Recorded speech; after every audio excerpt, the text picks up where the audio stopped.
Let's look at how to write electron configurations for the first period. And so here's the first period in the periodic table, and we have only two elements to worry about. We have hydrogen, and then over here we have helium. So let's start with hydrogen, atomic number of 1. So if there's atomic number of 1, that means there's 1 proton for hydrogen. In a neutral atom, the number of protons is equal to the number of electrons. So if there's 1 proton, there must be 1 electron. So our goal is to write an electron configuration for that 1 electron of hydrogen. And we're going to use the Aufbau principle. Aufbau is German for building up, because as you write electron configurations, you're thinking about the best way to build up an atom. So you're thinking about where to put your electrons. Here we have only 1 electron to worry about, so where's the best place to put the 1 electron for hydrogen? Well, we want to put that electron as close to the nucleus as possible in order to maximize the attractive force between the positive charge and the negative charge. So therefore, the electron goes into the lowest energy level possible, and that's when n is equal to 1. So we talked about quantum numbers earlier. If n is equal to 1, there's only one allowed value for L, and that's equal to 0. If L is equal to 0, there's only one allowed value for ML, right? So the magnetic quantum number, that's equal to 0. So L is equal to 0 tells us we're talking about an s orbital, and this tells us how many orientations. Only one value, so only one orientation for an s orbital. An s orbital is shaped like a sphere, right? So in this sphere, in this three-dimensional volume here, this is the most likely place, the most likely region we're going to find this 1 electron. And so the electron for hydrogen is going to go into an s orbital in the first energy level. So let's go ahead and write the electron configuration. We write the electron configuration as 1s1. Let's talk about what those mean here. So this first one, right, this is talking about the energy level, right, the shell, n is equal to 1. S says the electron for hydrogen goes into an s orbital.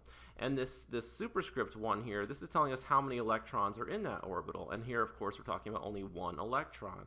So 1s1 means 1 electron in an s orbital in the first energy level. There's another way to write an electron configuration, or to draw one out. It's called orbital notation.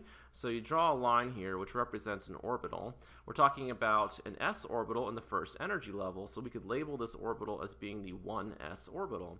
And we put the 1 electron of hydrogen into that 1s orbital. And let's say the electron enters the orbital spin up. So this arrow pointing up is representing 1 electron with an up spin. So the fourth quantum number, ms, we could say that's positive 1/2 spin. So here are two ways to write the electron configuration, 1s1, or we could draw orbital notation like that for hydrogen. All right, and so we're done with hydrogen's 1 electron. Let's move on to helium now. So 2 electrons to worry about. So atomic number of 2, so 2 protons and 2 electrons. So 2 electrons to worry about. We're still in the first shell. We're still in the first energy level. So n is equal to 1. If n is equal to 1, L must be equal to 0. ML must be equal to 0. And so we're still talking about an s orbital in the first energy level, right? So we're still talking about an s orbital in the first energy level. So for helium, right, an s orbital in the first energy level like that.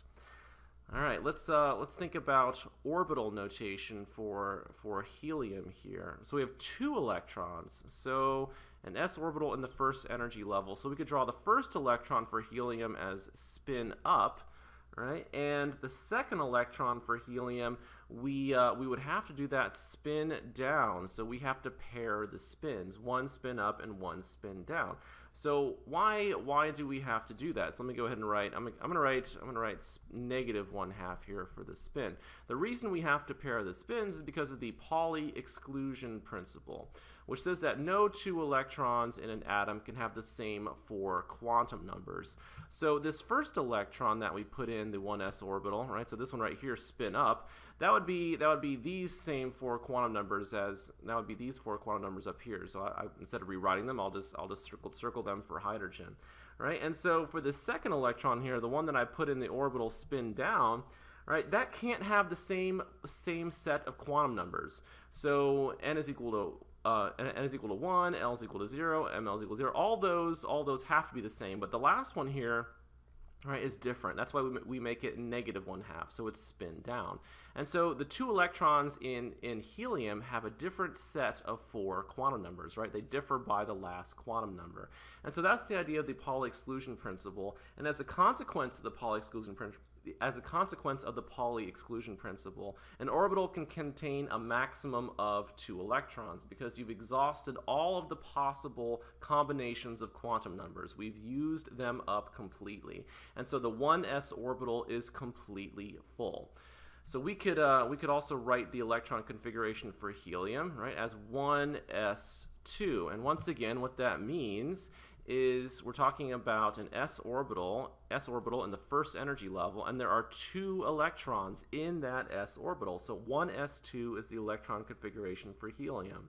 And since we have 2 electrons in the 1s orbital, we can't fit in any more electrons. And so the first shell is closed. We have a closed shell. There are no more orbitals in the first energy level. If you want to add another electron, you have to move on to the next shell. And so that takes us into the second period on the periodic table.